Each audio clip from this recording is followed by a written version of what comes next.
Really well-established processes and well-documented processes really provide the business owner the opportunity to relax, take their eye off the ball of the day-to-day, making sure it gets done.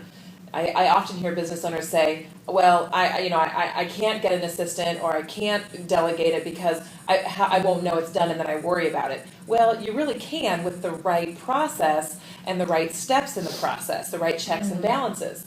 And so giving a business owner the opportunity to relax about those things and step back and think strategically and take action strategically and align the business strategically is really how I feel like the process improvement or just process development, right? It could be, in this audience, it could be process development.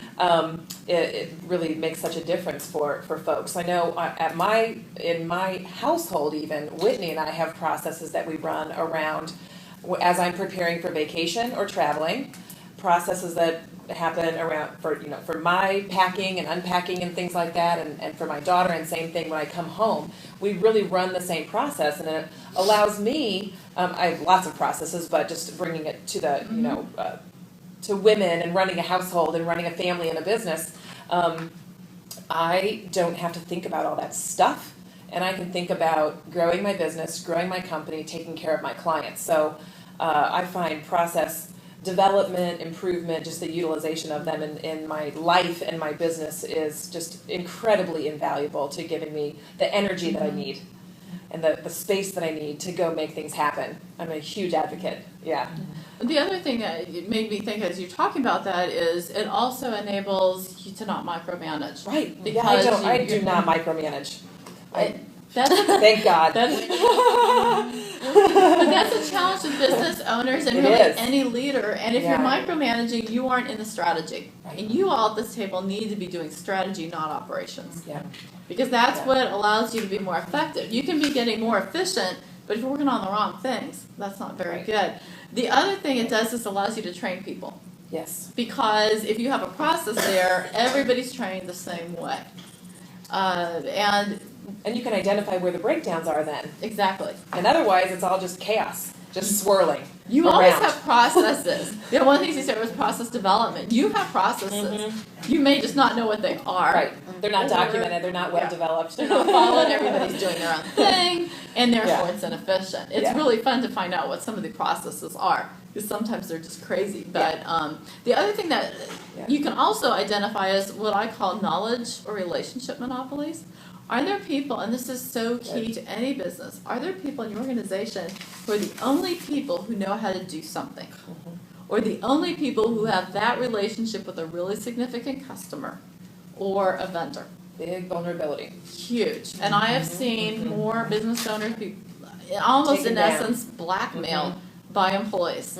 Because then you have an employee saying, well, I can do my own thing, and you can't tell me what to do, and I have it over you. So what I would do is, and that is, if you're going to do one thing leaving this meeting, identify those monopolies and make a plan to share that information. You may need to incent those people to share, but you can do it by, hey, we're going to give you more of a leadership role. I want you to train this person, and then you can give that person even new responsibilities. But you've got to figure if anybody in that order, if the way you almost look at it, if each person won the lottery and left tomorrow, what would the impact be on your business? And if it's not good, you better do some planning. So that's another advantage. What was the question? Are there people in your business who either they're the only person who has knowledge on how to do something, or they have a relationship with a key person outside the business nobody else has? Thank you. Sure.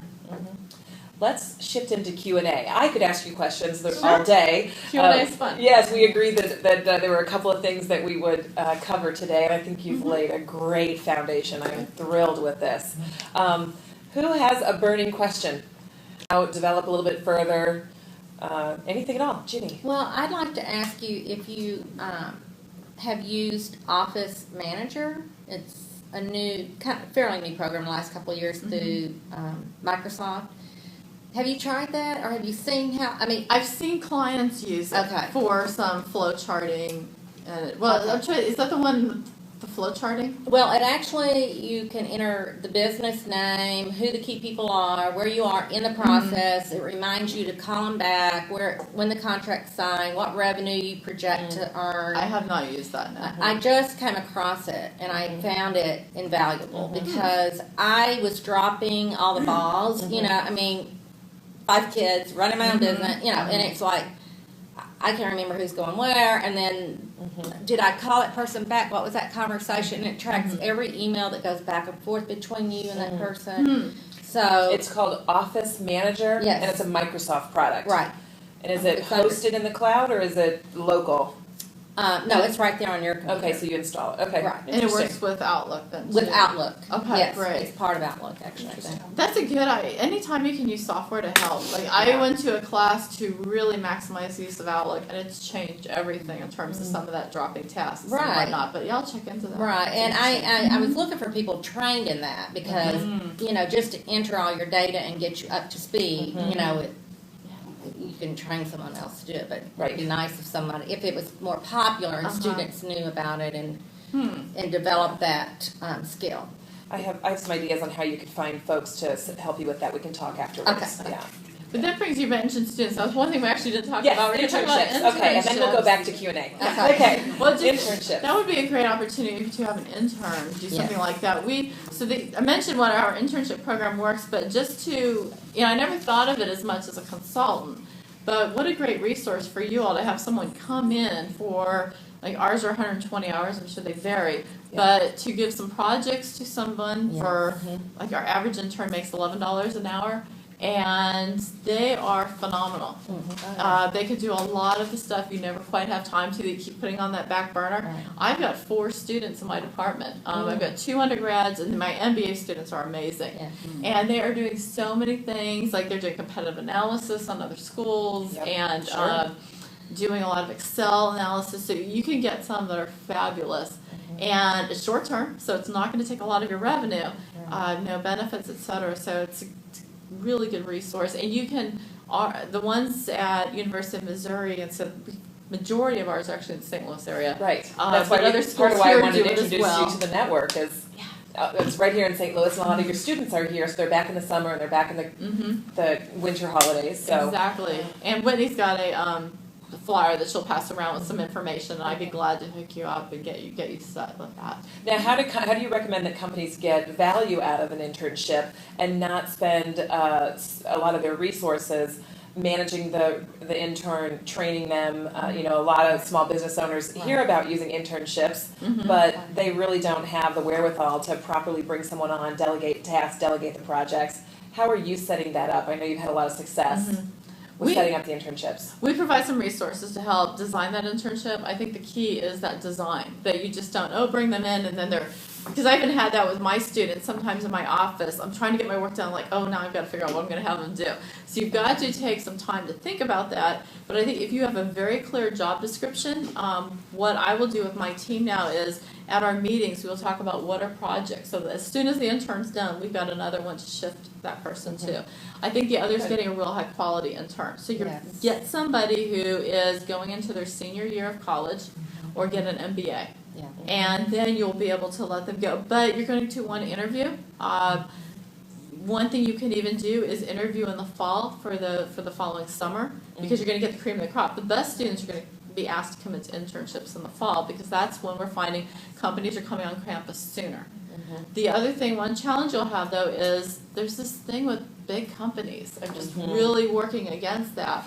We're trying to they think that their career is going to be so much better if they start with a large company. So if you have some presence on campus and they know your name, you're just going to be able to draw a better group to interview, and you'll have a better pull. So I think that's a piece as well. And folks can talk to you directly about internships. Absolutely. And that's a big part of your job is aligning organizations, small business owners even, with the interns from your department. Right, and I have Great. 2 people on my staff who focus, on that particularly. One is focused more internally with the students, the other externally with the organization. So we definitely work with to help make sure it's a good experience for both.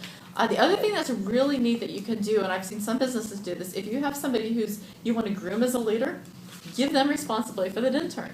because you get to test their leadership skills. So not only do you get something done, but you're giving somebody development and you're testing to see can they lead people before you put them in a position and then have to pull them back out.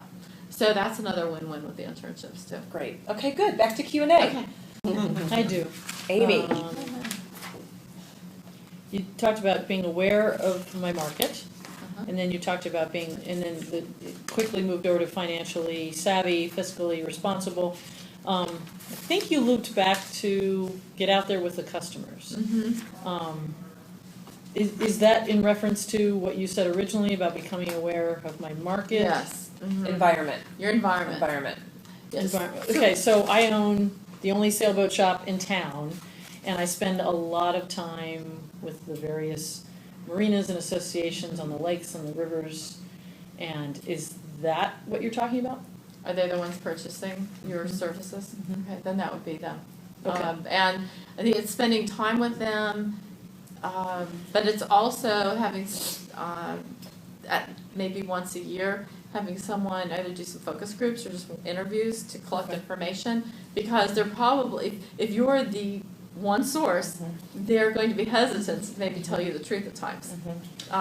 So having somebody come in and talk with them, it could just, and this doesn't have to cost a lot of money. Can't be me. They could be hesitant to tell you accurate information if it could jeopardize their relationship with you. I don't know, sailors are pretty cut. They're pretty. They're brutal. It could be. They tend to be engineers, analytical Okay. type people, and So they may not they're be- happy to tell me Yeah. how we're They screwing don't up. have enough EQ to be nice. Right, exactly. They don't. But, oh, go ahead. Oh, I was just saying, but what I would do is it's more than a just let's talk. I would come up with a list of about 10 to 20 questions that are Okay. very open-ended, Okay. and be asking questions about not just what do you think of my company, but I would get broader. What do you think is happening in the market? Maybe they're going to go to boats made of a different material. I've seen organizations be totally caught off guard where a competitor produces another product they didn't even think of doing. So find out how do you make your choice? What's part of that decision process? Who influences it? Where do you see the market going? Who else have you looked at? I love to get competitor information from when I'm asking those questions, because that gives you a sense of how are you comparing to the others. There might be competition out there you're not even aware of. Sure. And yeah, it could be, and some of the competition could be substitute products too. So here's a question. Mhm. I write a monthly article for, I landed a column in Heartland Boating Magazine. Excellent. So what I've realized is that as I go and interview people for this column, I'm actually getting to know, and it appears that, and it's true that I'm very interested in what they're doing. Mm-hmm. And so there's this relationship building that's going along with me putting together this article. So my inclination is, so my PhD's in education, and I did qualitative research. My inclination is the first time out, I do this research. I get my name and my company, the company, the business, the owner that I bought the business from really alienated the sailing community. So, and we're about 20 months old, so I'm interested in initially doing the research, Mhm. and then it sounds like maybe a year later somebody go and do it for me, so that I have a reason to get in front of these people, Mhm. and that they learn to trust me and my face and our Mhm. little tiny shop. Is that an interest? Is that an approach? Is it all wrong? I think it's very strategic because you have two goals there. One is you're trying to build your reputation and build that comfort level with you. And that at this point may be more important, or at least as important as the other. So I think you'll still get some of that information. What you're going to have to do is just be very aware and let them know that you want to hear the good, bad, and the ugly, and that's okay. Okay. And the other thing is when you go back in a year, what might be more effective is if you could get several of them together. If you have a focus group's about 8 to 10, it's fabulous to have 10 of them in a room, and then they can be brainstorming, and they may come up, and they may say, I wish this was out there because I have a problem with this. And if the moderator hears that from multiples, they say, well, tell me about that service. What would it look like? You may come up with a new business and revenue stream.